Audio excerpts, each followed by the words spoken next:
Pendengar FM 96,9 MHz RRI Stasiun Produksi Sumba. Wah, tentunya hari ini bersama saya Riko Munda dan juga rekan saya Sandina Tonis. Hari ini kita berada dalam dialog interaktif Sumba siang ini. Dan tentunya topik kali ini yakni anak Sumba gapai prestasi, kenapa tidak? Nah, dan saat ini saya sudah bersama dua orang narasumber yang juga hebat tentunya. Ini tidak kaleng-kaleng tentunya narasumber kali ini. Karena dua narasumber ini memiliki segudang prestasi yang tentunya sangat akan menginspirasi anak-anak Sumba dan juga anak-anak di luar sana. Mari kita sekaligus kenalan dengan kedua narasumber kita pada siang hari ini. Silakan. Halo, saya Joyce asalnya dari Sumba. Saya baru saja menyelesaikan pendidikan di bidang Early Child Education di Arizona, USA dengan beasiswa Community College Initiative Program dari Fulbright Indonesia. Oke, dan selanjutnya? Halo, saya Alfian. Saya mahasiswa semester 4 Program Studi Ilmu Komunikasi di Undana. Saat ini saya sedang di bangku kuliah dan saya baru saja menjuarai juara 1 Pop Solo Putra di Pekan Seni Mahasiswa Nasional tahun 2020. Wah, tentunya keren sekali narasumber kita pada siang hari ini. Ada Kak Joyce dan juga Alfian dengan prestasi mereka masing-masing yang tidak kalah hebat juga dengan teman-teman kita di luar sana. Dan sesuai topik kita pada hari ini, anak Sumba gapai prestasi, kenapa tidak? Nah, mungkin kita langsung saja kita bercakap-cakap. Jadi ini kita seperti ngobrol gitu ya. Jangan luwes saja gitu. Iya, jangan tegang-tegang, betul sekali. Nah, tadi ini Kak Joyce saya sempat dengar bahwa programnya itu di Arizona. Iya, benar. Betul, mungkin Kak Joyce bisa ceritakan dulu secara singkat terkait program yang Kak Joyce pernah terima dan juga kegiatan-kegiatan di sana itu seperti apa. Oke, jadi beasiswa ini adalah program exchange program pertukaran di Arizona, USA. Tapi bukan saja Arizona, seluruh state di Amerika. Nah, ini diselenggarakan oleh Fulbright Indonesia. Dan program ini adalah community college, namanya Community College Initiative Program. Jadi kita nanti diberi kesempatan belajar di Amerika selama kurang lebih 1 tahun. Wow. Okay. Dan di sana ada banyak jurusan nih Kak Riko. Kalau saya sih Early Child Education, ada juga kesehatan, Kak Riko. Iya, siap.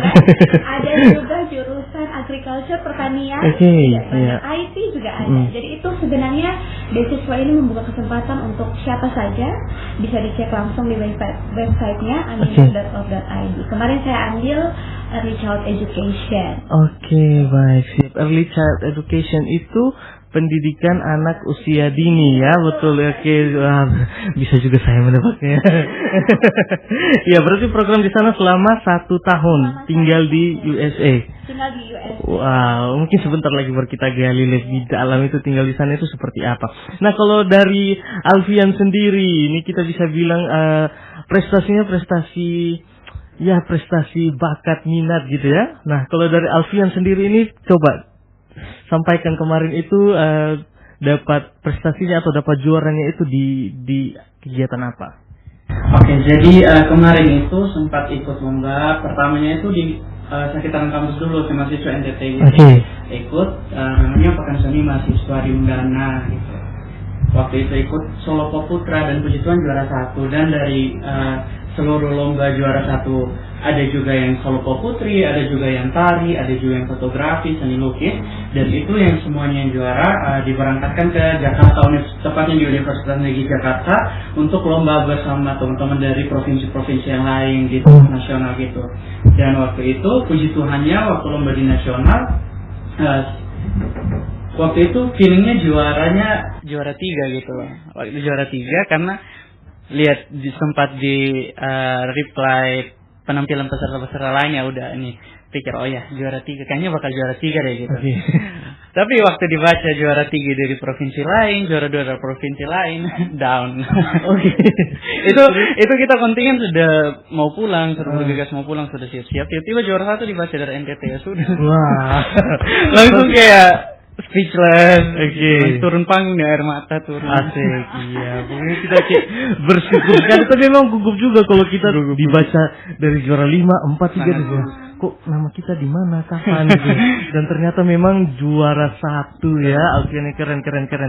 Kalau boleh tahu kemarin nyanyi lagu apa di sana? Untuk lagunya ada 2 lagu Belum Siap Kehilangannya Stefan Pasaribu sama Perahu Kertas versinya Tulus. Oke, baik. Oke, siap.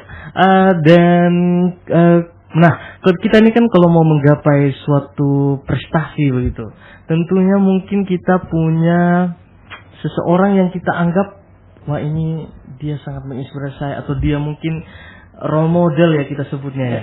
Nah, mungkin kalau dari kakak berdua ini kira-kira hal apa atau siapa yang paling menginspirasi? Mungkin bisa dari Alfian ya. Jadi kalau untuk saya sendiri, untuk inspirasi dalam bernyanyi itu tepatnya Tulus sendiri gitu. Oke. Ya, karena bagaimana ya, tiap kali lihat Tulus kayak dia bisa menyampaikan pesan dari makna dari lagu tersebut bisa sampai ke orang-orang gitu. Jadi itu sih role model untuk dalam bernyanyi untuk penyanyi laki-laki gitu. Oke, memang saya juga suka Tulus sih. Kak Joyce juga tadi saya tuh sempat tanya Kak Joyce. Kak Joyce kira-kira Kak Joyce mau request lagu apa habis ini nanti kita putar gitu kan. Terus Kak Joyce sempat mention nama Tulus betul sekali. Iya. Kan Tulus juga kalau dia tulis lagu itu memang kata-katanya seperti puitis gitu ya, indah tapi maknanya tapi kena kita mengerti gitu maknanya, seperti hati-hati di jalan atau luka gitu ya. Betul tidak? Iya, itu merasa kuat gajah gitu. Betul. Kalau dari Kak Joyce ini gimana sih yang paling memotivasi ataupun yang menjadi inspirasi itu siapa? Waktu itu sebenarnya berawal dari saya nonton film. Kalau waktu itu ada film namanya filmnya Mary Riana, film mungkin pernah nonton Sejuta Mimpi ya waktu itu. Dan Mary Riana itu berjuang dengan segala keterbatasan waktu itu, kondisi krisis di Indonesia, dia pergi ke Singapura dengan segala tantangan, tapi dia tetap sukses meraih mimpinya. Nah, mulai dari nonton film itu saya terinspirasi dan berkata bahwa mungkin di Sumba ini kita punya banyak keterbatasan ya, dari banyak sisi, tapi itu tidak boleh membatasi kita untuk mengejar mimpi. Tidak boleh membatasi kita untuk meraih hal-hal yang kita inginkan gitu. Jadi dari film tersebut saya termotivasi untuk belajar bahasa Inggris. Terus saya juga join ada satu komunitas nama Sumba Cendekia di mana ada kakak-kakak di situ yang punya minat yang sama. Mereka pingin tuh kuliah di luar negeri, tapi anak Sumba pasti bisa. Nah, dari kakak-kakak di situ saya juga terinspirasi dan belajar lebih keras, sehingga yang puji Tuhan kemarin lolos ke Amerika. Mungkin itu yang Kak Joyce pernah sempat tanyakan, yang pada saat proses persiapannya itu tentang pemeriksaan kesehatan dan lain-lain itu kan. Oke, nanti kita coba gali lebih dalam di bagian bagaimana persiapannya mungkin ya. Nah, tadi kembali kepada Mary Riana ini. Mary Riana ini yang kalau saya tidak salah yang motivator dan dia juga pernah nge-host gitu ya. Iya, benar sekali. Oke. Semoga saya juga bisa tidak, tapi hari ini kita berbicara tentang dua narasumber hebat kita tentunya. Pendengar, wah semakin menarik sekali pembicaraan kita pada siang hari ini tentunya. Dan memang kita kalau mau menggapai suatu prestasi itu tidak mudah. Tentunya tidak ada sesuatu yang terjadi secara instan. Kita tidur-tiduran terus tidur-tiduran bangun besoknya saya juara, atau tidur-tiduran besok bangunnya saya sudah di USA gitu kan, tidak mungkin. Nah, mungkin dari segala, pasti ketika kita ingin mendapatkan sesuatu ada step-step, ada langkah-langkah, ada persiapan yang kita lakukan itu. Apalagi prestasi yang dicapai ini bukan prestasi kecil. Memang ini besar, ada prestasi nasional dan juga prestasi internasional seperti itu. Dan memang pasti semua orang pun ingin berada di posisi yang sama seperti kakak berdua sekarang ini. Yang ingin mungkin kita perlu share kepada, atau kita perlu bagikan kepada pendengar di rumah, mungkin bagaimana persiapan yang dilakukan. Mungkin kakak bisa bagikan terkait programnya ataupun bagian terkait kegiatannya, persiapan-persiapan dilakukan itu seperti apa. Mungkin kita mulai dari Kak Joyce dulu. Jadi yang pertama kalau kita punya mimpi untuk kuliah di luar negeri, otomatis kita belajar bahasa Inggris dulu ya. Kita harus melatih bahasa Inggris kita. Puji Tuhan saya juga join di komunitas yang berbahasa Inggris, juga kerja di lingkungan yang berbahasa Inggris, itu memotivasi saya juga belajar lebih jauh. Dan juga baca buku itu penting sekali teman-teman untuk melatih bahasa Inggris kita.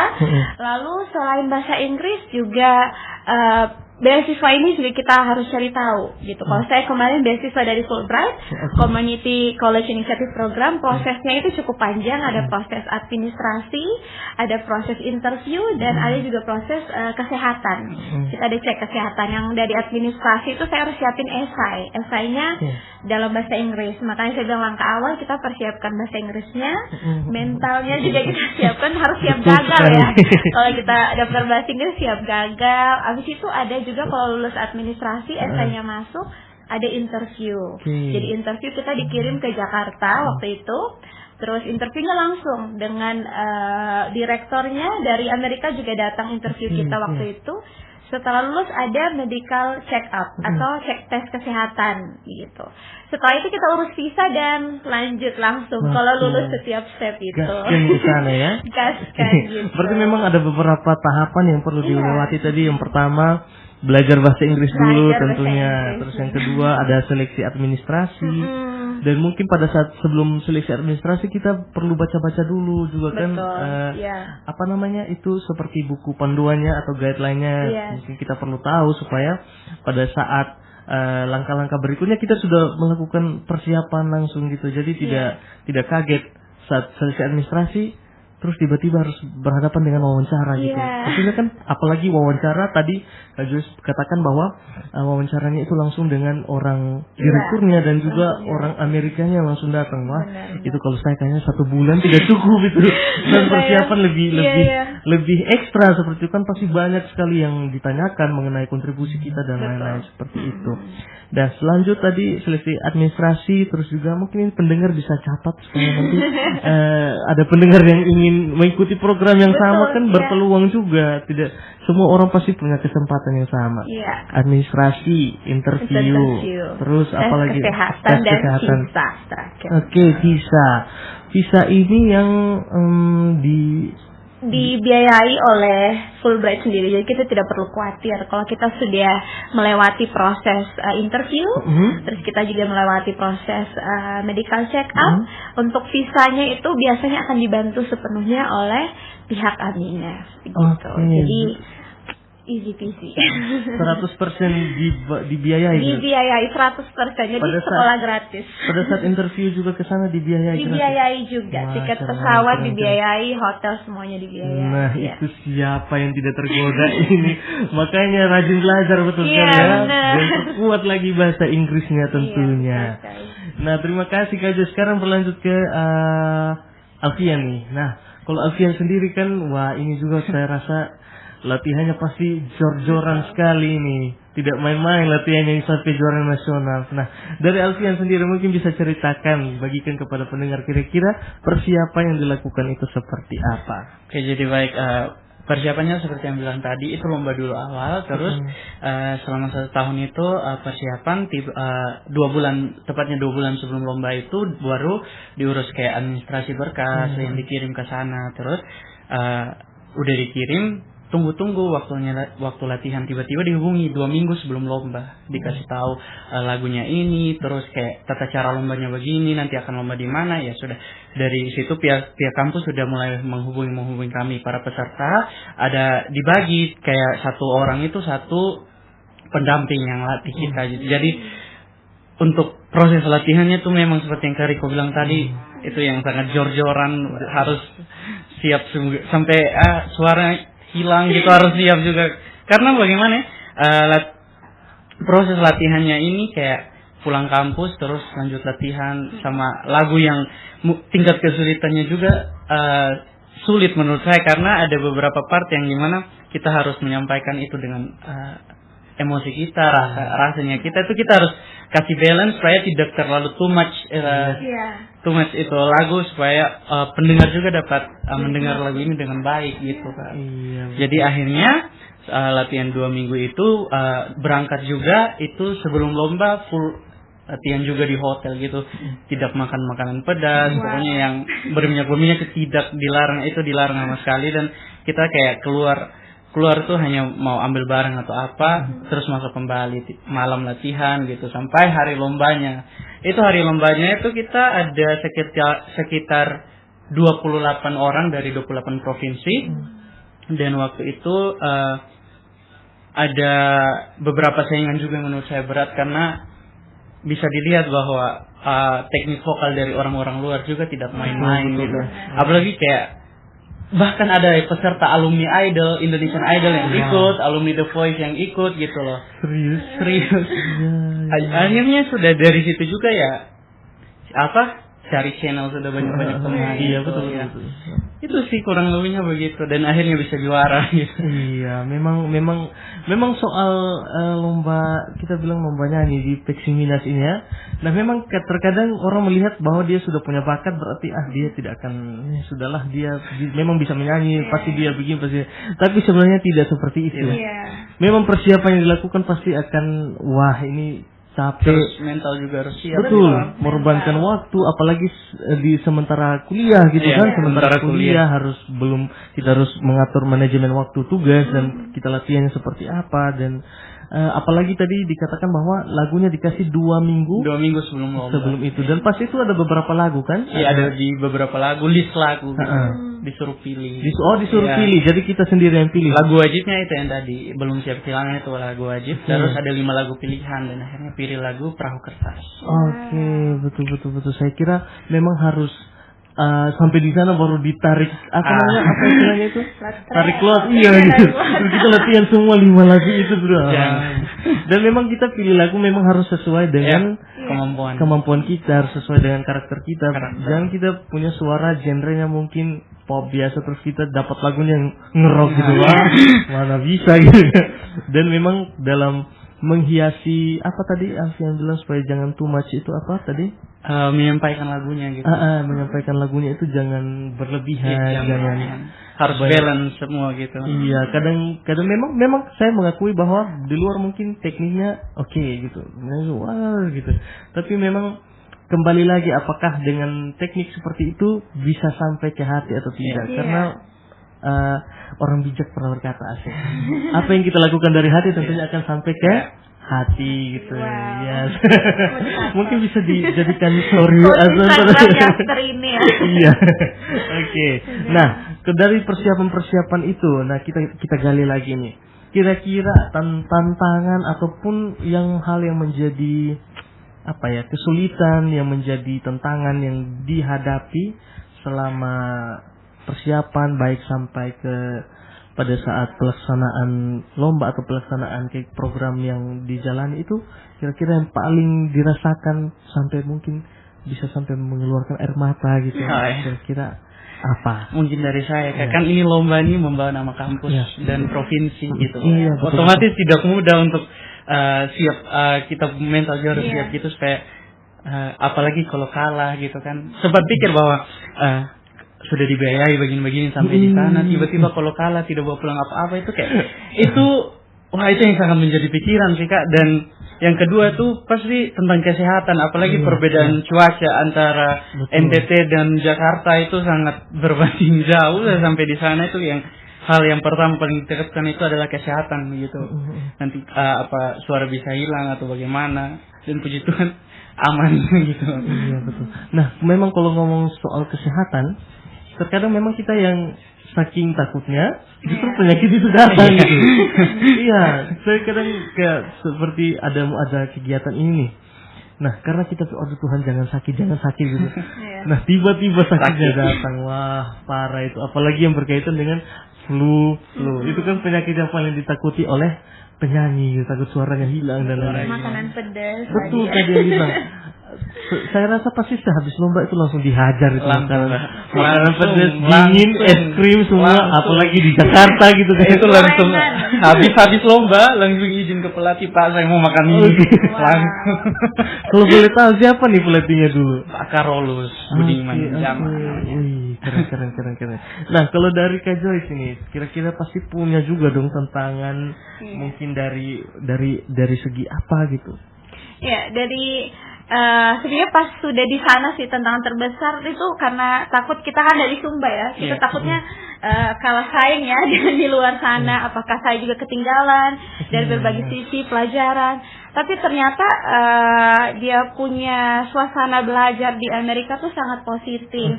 Bahkan saya boleh bilang bukan kita mahasiswa yang kejar dosen, dosen kejar sama kita gitu. Iya, jadi cukup mudah. Dari buat teman-teman mungkin yang mau kuliah di luar negeri, trust me, sangat mudah belajar di sana karena dosen sangat mendukung kita. Kalau tantangan yang paling besar mungkin secara pribadi dari cuaca, kan di sana banyak seasonnya ya, ada salju, musim winter, juga kita dari suasana tropis ya di Indonesia, tiba-tiba ke sana saya menggigil harus pakai jaket tebal, tiap hari sakit pilek juga pernah, apalagi jauh dari orang tua. Tapi yang paling besar tuh kalau saya yang susah tuh soal makanan.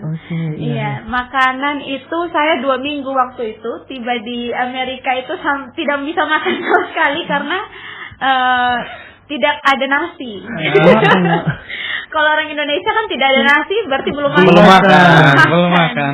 Jadi saya harus terbiasa makan roti. Waktu itu saya ingat ada dikasih makan siang gratis dari kampus. Jadi saya sudah tidak sabar kan, wah makan siang gratis nih. Ternyata pizza. Iya, jadi saya masih kelaparan. Jadi, wah pizza saja tidak cukup ya buat kita. Nah itu sih, tapi seiring berjalannya waktu, karena terbiasa juga dengan kondisi dan memang terpaksa harus menikmati, ya puji Tuhan bisa terlewati dengan baik gitu sih. Nah kalau selama setahun itu apakah memang tidak pernah menyentuh nasi, atau Kak Joyce punya usaha nih, usaha harus makan nasi, saya harus makan nasi, itu punya tidak? Iya, setelah 1 tahun akhirnya tahu bahwa di Amerika tuh ternyata ada Asian market, market untuk orang Asia. Jadi ada dijual beras di sana. Jadi saya biasanya beli sudah beras di market, terus ada sayur, saya masak sendiri jadinya. Karena kalau saya di Arizona tuh restoran Indonesia itu belum banyak. Belum ada kayaknya kalau restoran Indonesia. Kalau di state lain kayak New York ada. Tapi karena di saya belum, jadi saya harus masak. Sebenarnya tidak tahu masak, jadi tahu. Itu di sana masaknya pakai magicom atau tungku api? Kalau misalnya kita kemarin masaknya masak ini. Ada pakai kompor listrik di apartemen sudah ada. Masak manual gitu ya? Manual. Tapi saya juga dikasih magicom. Kebetulan di sana ketemu dengan orang tua Indonesia. Saya sudah anggap seperti orang tua saya sendiri juga. Yang sering kasih saya makanan Indonesia. Terus sering bawa nasi. Terus kasih saya magicom kecil juga. Jadi ya puji Tuhan banyak orang baik. Puji Tuhannya semua bisa terlewati, apalagi memang soal makanan ini ya. Wah, tidak bisa tidak bisa ditolerir ini, biar nasi kosong sama garam, yang penting nasi gitu kan. Kamu mau kasih pizza saya 10 dos tapi tidak ada nasi, tidak, saya menolak dulu mungkin. Nah, kalau soal ini lagi, pas pulang ke sini gimana? Apakah nasi masih tetap menginginkan makan nasi atau tetap nasi terbaik? Nasi nomor 1 ya. Indonesia harus nasi. Oke. Pendengar, itulah tadi berbagai macam informasi yang kita bisa sampaikan, dan juga tentunya akan lebih menarik lagi habis ini.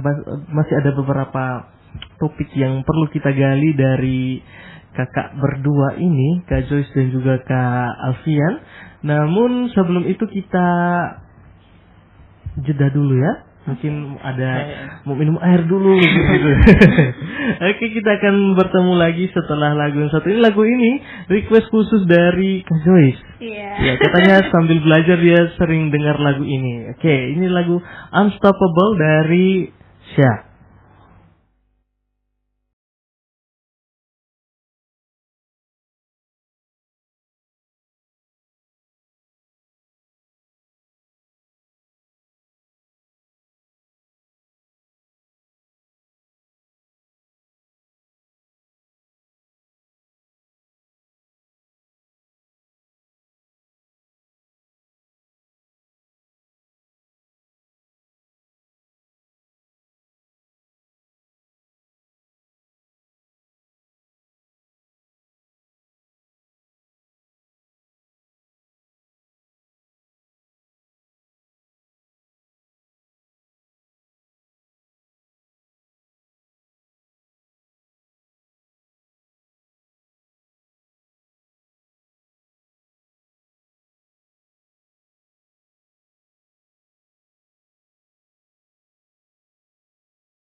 Iya pendengar, itulah tadi Unstoppable dari Syah. Nanti kita tanya arti Unstoppable itu apa, Nanti kita tanya Kak Joyce. Oke, pendengar masih bersama kami di FM 96,9 MHz RRI Stasiun Produksi Sumba, dan tentunya masih bersama saya Riko Bunda dan juga rekan saya Sandina Tonis. Kami berdua akan senantiasa menemani pendengar hingga pukul 12.10 waktu Indonesia Tengah dalam dialog Sumba siang ini, dan tentunya masih bersama narasumber hebat kita yakni Kak Jos juga dan Alfian di sana, tentunya dengan tadi segudang prestasi mereka yang sudah mereka bagikan, mulai dari pengalaman-pengalaman dan juga persiapan dan tantangan-tantangan yang mereka hadapi selama melaksanakan ataupun menggapai cita-cita mereka. Dan tentunya topik kali ini tadi saya lupa sampaikan bahwa topik siang ini adalah anak Sumba gapai prestasi, kenapa tidak? Nah, pendengar bisa melihat live streaming di akun YouTube kami di RRI_Sumba. Nah, pendengar, sekarang kita kembali lagi ke kedua narasumber kita. Hai lagi. Masih semangat? Masih dong. Oke, harus semangat dong. Anak muda pasti semangat, apalagi siang semakin membara, api semangatnya juga harus semakin membara. Usul sekali. Nah, kita lanjut lagi nih. Tadi sudah banyak sekali topik-topik menarik yang kita bagikan, dan tentunya ini juga tidak kalah menarik ini. Nah, yang ingin saya tanyakan lagi nih. Kalau tadi kan banyak sekali hal-hal yang dilakukan gitu di luar mungkin kesibukan kita sebagai anak kuliah, ataupun di luar kesibukan kita mungkin sedang bekerja gitu. Nah, yang ingin saya tanyakan, bagaimana kakak berdua ini menyeimbangkan waktunya ataupun manajemen waktunya itu seperti apa yang dilakukan sehingga memang prestasi itu bisa dicapai. Nah, mulai dari Kak Jess dulu. Oke. Kalau saya biasanya tuh tiap pagi atau tiap hari malam sebelum tidur tuh saya buat to-do list. Gitu, apa yang akan saya lakukan seminggu ini. Gitu. Jadi saya membuat jadwal nih, ada beberapa kegiatan atau beberapa hal yang akan saya lakukan. Misalnya kemarin di Amerika kan kita kalau beasiswa Community College Initiative Program, kita ada 5 pillar. Jadi selama program itu 5 pillar ini harus terlaksanakan. Ada target jamnya. Jadi sebelum saya wisuda, jam-jam tersebut itu harus saya penuhi, kalau bisa melebihi jam tersebut. Jadi saya buat schedule, buat jadwal di mana setiap hari harus ada berapa jam nih yang saya lakukan. Ada jam untuk akademik atau kuliah, ada jam untuk volunteer juga yang dihitung, ada jam untuk magang, kita juga dikasih kesempatan magang di sana, sama juga ada kita dikasih kesempatan untuk buat project. Seperti itu. Jadi biasanya saya buat jadwal apa yang saya lakukan setiap harinya. Biasanya sebelum tidur atau pagi sebelum saya beraktivitas. Nah, itu sangat membantu sih Kak Riko. Misalnya kita punya segudang jam kan, banyak sekali 10.000 jam misalnya yang harus dihabiskan dalam 1 tahun. Betul. Itu kan susah kalau kita cuma go with the flow, hanya jalan saja. Oke, jalan saja, kira-kira nanti sampai terakhir baru 50 jam ya, baru tidak capai target. Jadi setiap hari itu kalau saya buat goals. Jadi apa nih yang mau saya capai dalam minggu ini, 1 tahun ini apa yang ingin saya capai, apa yang ingin saya lakukan. Jadi saya bagi waktunya tiap hari. Bahkan saya tulis jam-jamnya. Itu sangat membantu untuk membuat kita tuh lebih teratur, lebih konsisten juga. Kalau kita mau belajar, kita harus buat jadwal. Saya mau belajar setiap jam 4 sore sampai jam 6 sore. Nah, itu harus konsisten. Jam 4 saya harus belajar. Begitu. Jadi kalau kita, saya punya moto di mana musuh terbesar saya itu adalah rasa malas. Kalau saya dapat mengalahkannya, saya bisa mengalahkan apapun selain itu. Jadi itu selalu saya taruh di dinding kamar. Musuh terbesar saya adalah rasa malas. Kalau saya bisa mengalahkannya, saya mengalahkan apapun selain itu. Jadi itu jadi motivasi biar saya bisa mengejar mimpi-mimpi saya. Betul. Memang buat to-do list dan memang harus sedetail itu. Iya, konsisten. Dari jam berapa sampai jam berapa, Alfian bisa contoh nanti. Atau saya pun bisa mencontohi itu. Besok nih saya harus buat ini. Jam segini sampai gini gitu. Dan memang kuncinya bukan hanya buat to-do list, tapi memang pelaksanaannya juga harus dilakukan secara Komitmen, nyata, ya. komitmen dan tadi konsisten juga, Konsisten. betul. Untuk supaya dan terbukti gitu prestasinya dicapai, goals-goalsnya tercapai gitu. Nah, kalau dari Alfian, secara Alfian menyeimbangkan waktu belajar dan waktu latihan itu seperti apa? Kalau dari saya sendiri kan pastinya kan latihan itu tiap hari, jadi sama seperti Kak Joyce tadi, tapi kayak untuk listnya saya itu lebih ke buat satu hari punya gitu loh. Jadi kayak paginya kuliah sampai jam ini, terus pulang istirahat tidak lama latihan, terus mungkin latihannya selesai jam 8 malam, pulang rumah itu dari jam 8 sampai jam 10 tuh belajar gitu. Apa yang bisa dipelajari dari mata kuliah hari ini tuh kayak diulang lagi di rumah supaya tetap ingat gitu kan ya. Betul. Terus dari itu habis belajar ya sudah istirahat, terus bangun pagi lagi ke kampus gitu. Kalau Alfian sendiri tadi katanya kuliahnya di ilmu komunikasi. Nah, itu kira-kira tugasnya banyak atau tidak tuh? Maksudnya sementara latihan pun harus kerja tugas. Aduh, ada deadline ini itu gitu. Kayaknya tugasnya mut-mutan sih. Kalau mood bagus banyak. Kalau mood bagus ya sedikit. Kalau mood gak bagus ya banyak. Memang itu sesuai takdir. Itu terkadang sesuai takdir. Tapi memang saya yakin bahwa kalau sudah punya talenta, pasti kita sudah tahu risikonya bahwa saya punya tanggung jawab juga dengan talenta saya, tapi saya juga punya tanggung jawab terkait sebagai mahasiswa untuk bertanggung jawab akademiknya tentunya kan. Dan memang tujuan awal kita terkadang kita bisa bilang saya kesini untuk kuliah gitu. Tapi kalau bisa rangkap yang lain tapi tidak. Iya, betul sekali, prestasinya dicapai tapi juga urusan akademiknya tetap berjalan dan kita semua punya mimpi untuk selesai tepat waktu dan tentunya di waktu yang tepat. Iya. Saya juga setuju dengan Alfian itu bahwa memang tidak mudah. Mungkin orang melihat kita bermain-main aja. Kamu pulang kuliah kamu bermain gitu. Padahal sebenarnya tidak. Kita ada persiapan, ada prepare begitu. Itu namanya work-life balance. Betul sekali. Kerja tapi jangan stres, harus main juga. Betul. Apalagi menjalankan hobi itu.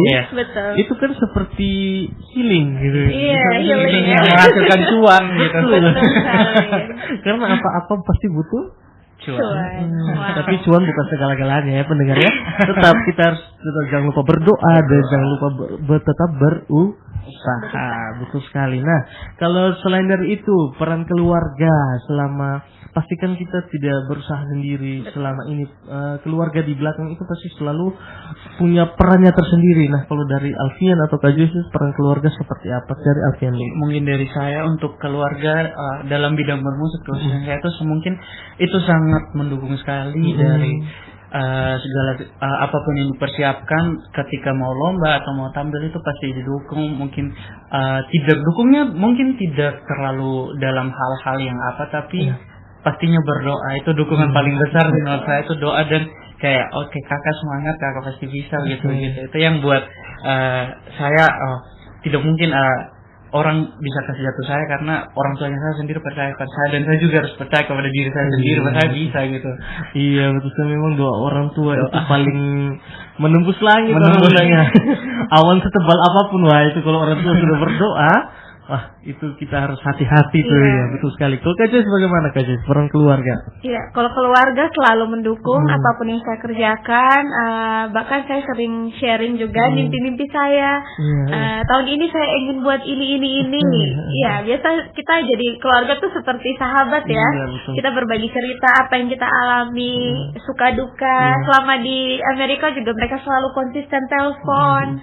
Dan itu yang membuat saya tidak merasakan homesick juga pada saat di Amerika, karena keluarga selalu menjaga komunikasi, hubungan, dan juga apa saja yang saya kerjakan mama selalu bawa dalam doa. Saya ingat kalau saya waktu itu pergi ke interview saja itu sebelum berangkat mama tuh harus taruh tangan di kepala bilang Tuhan berkati baru saya jalan. Karena itu membuat saya lebih percaya diri. Lebih merasa didampingi Tuhan juga dan juga lebih terberkati. Ya, doa ibu tuh luar biasa sih dalam hidup saya. Terima kasih untuk Bapak dan Mama yang sudah mendukung selalu kedua narasumber kita ini, tentunya dengan doa-doa yang tulus. Orang tua ini kan tidak main-main. Tadi ditaruh tangan di kepala itu kan seperti ini saya mentransfer energi positif ini. Jadi kita juga jalan dengan sukacita dan penuh kepercayaan diri. Bahkan lagu Perahu Kertas itu bukan saya yang pilih. Bapak yang pilih. Wow. Bapaknya Alfian, memang itu tidak salah pilihan orang tua itu kan. Betul. Mungkin kan bapak juga sudah saking yang paling tahu kita ini kan orang tua.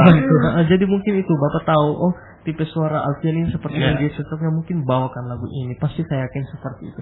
Setujukan bapak, nanti bapak tolong jawab saya. Oke. Nah Kak Joyce, kalau di sana sendiri kan tadi bilang di Amerika.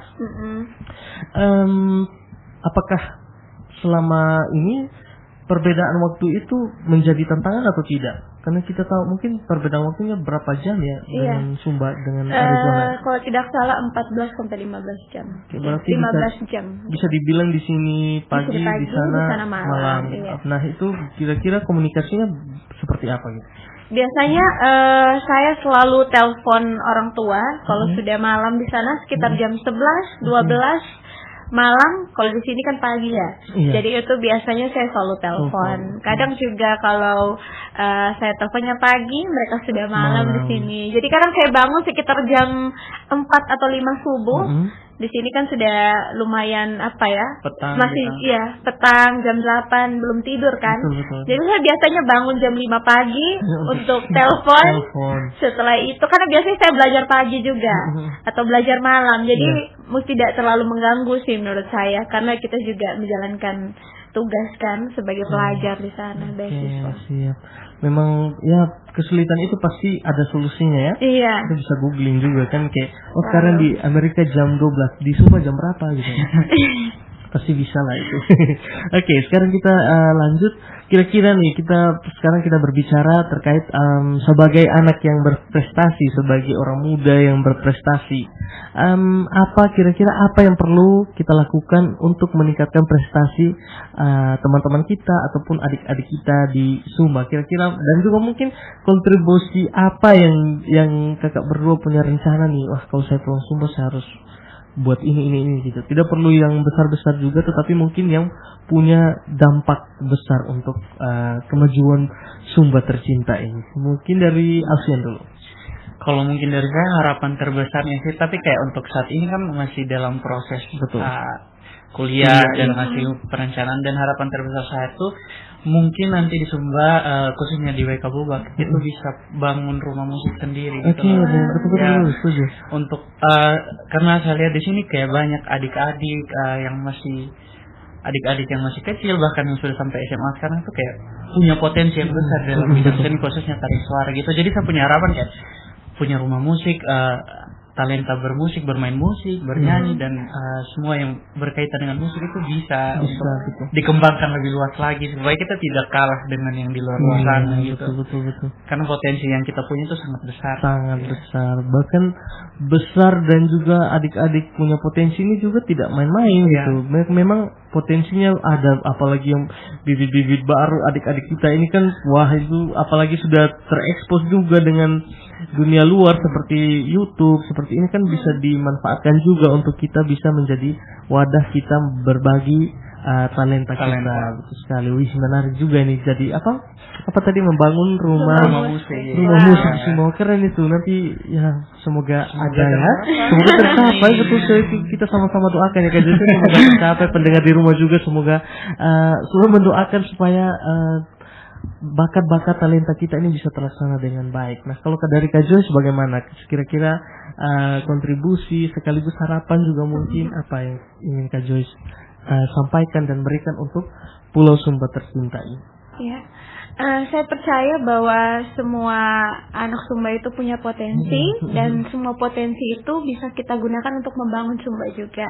Dan hal itu tidak harus kita mulai dari hal-hal yang besar. Kadang hal-hal kecil juga bisa membawa kita untuk melakukan hal yang lebih besar dalam hidup kita. Makanya karena saya kemarin juga belajar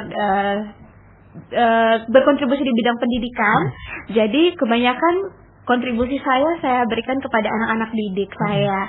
Saya motivasi mereka. Saya puji Tuhan melihat sih bahwa dengan kesempatan kemarin ke Amerika juga, itu cukup membawa perubahan besar di anak-anak didik saya.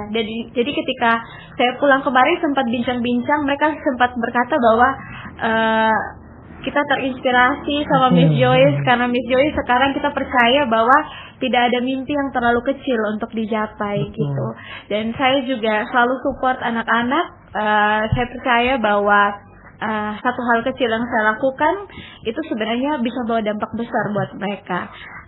Kalau kontribusi yang saya lakukan sekarang saya juga kontribusi dengan Sumber Cendekia juga, mengajar bahasa Inggris dan juga support anak-anak yang juga mau kuliah di luar negeri. Dan di samping itu juga saya buka kelas bahasa Inggris, dan rencananya juga kalau misalnya ya Tuhan memberkati segala mimpi dan rencana, saya mau bangun satu kelas juga kayak TK di Sumba, tapi fokus untuk bahasa Inggris dan juga fokus untuk pembelajaran play-based learning, karena itu yang saya pelajari kemarin. Dan harapannya anak-anak yang masuk atau join bisa juga termotivasi untuk percaya bahwa tidak ada mimpi yang terlalu besar yang bisa diraih. If you can dream it, you can do it. Oke, siap, keren.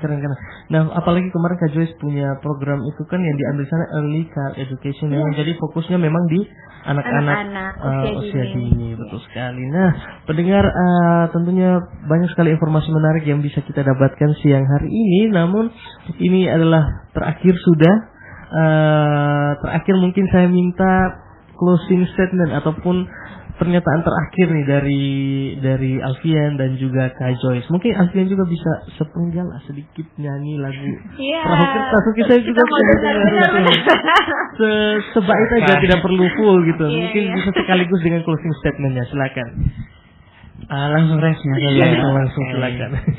Ku bahagia kau telah terlahir di dunia, dan kau ada di antara miliaran manusia, dan ku bisa dengan radarku menemukanmu. Keren. Terharu, mau nangis. Nanti kita harus punya waktu untuk bisa dengar Alfian nyanyi full gitu ya. Oke, dari Kak Joyce sendiri bagaimana? Atau Alfian ada mau ditambahkan untuk Pak Nicholas? Mungkin dari saya sedikit, saya secara pribadi itu pesan saya untuk teman-teman semua yang mau mengembangkan talentanya terkhususnya dalam bidang bernyanyi itu pasti akan banyak tantangan. Ada orang yang suka, ada orang yang juga tidak suka. Dan ketika kita mendapatkan kata-kata yang tidak baik atau mungkin kritik, itu jangan jadikan itu untuk kita jatuh gitu. Tapi jadikan itu untuk supaya kita bisa lebih mengembangkan diri kita, membuktikan bahwa kita bisa lebih dari itu. Percaya dengan potensi diri yang kalian punya. Betul sekali. Oke, terima kasih Alfian, dan selanjutnya Kak Joyce. Kalau dari saya, anak-anak Sumba, kita punya potensi yang besar. Ya, jangan membatasi diri dengan apapun yang ada di sekitar kita. Ambil setiap kesempatan yang ada, jangan malu, karena sebenarnya kita lebih pintar daripada yang kita pikirkan, kita lebih hebat daripada apa yang kita harapkan. Dan sebenarnya kalau kita mau ambil setiap kesempatan yang ada dan kita percaya pada diri kita sendiri, saya selalu bilang, you are what you believe. Kamu adalah apa yang kamu percayai. Kalau kamu percaya kamu bisa, ya iya, kamu bisa. Oke, keren sekali kakak berdua ini. Dari Alfian tadi, pokoknya kita jangan melihat kritik sebagai batu sandungan, jadikan itu sebagai tangga kita, batu loncatan untuk kita bisa terus naik mencapai prestasi. Dan juga Kak Joyce tadi pesannya bahwa ambil setiap kesempatan dan kamu harus memberikan afirmasi positif untuk diri kita ya. Benar. You are what you believe. Kamu adalah apa yang kamu percayai. Wah, keren sekali kakak berdua siang hari ini. Namun pendengar, kita harus mengakhiri perjumpaan kita pada siang hari ini, dan tentunya kami mengucapkan terima kasih kepada kedua narasumber hebat kami, ada Kak Alfian dan juga Kak Joyce di sini. Semoga kita bertemu lagi di lain kesempatan dengan prestasi yang mungkin sudah ditambah nanti ya, semakin hari semakin banyak berkat untuk kedua kakak ini. Dan tentunya sampai pada pukul nanti kita akan mengikuti Warta Berita Jakarta. Dan pendengar, kami mengucapkan terima kasih juga untuk pendengar yang sudah mengikuti program kami di siang hari ini. Bersama saya Riko Munda dan rekan saya Sandina Tonis, kami pamit undur diri.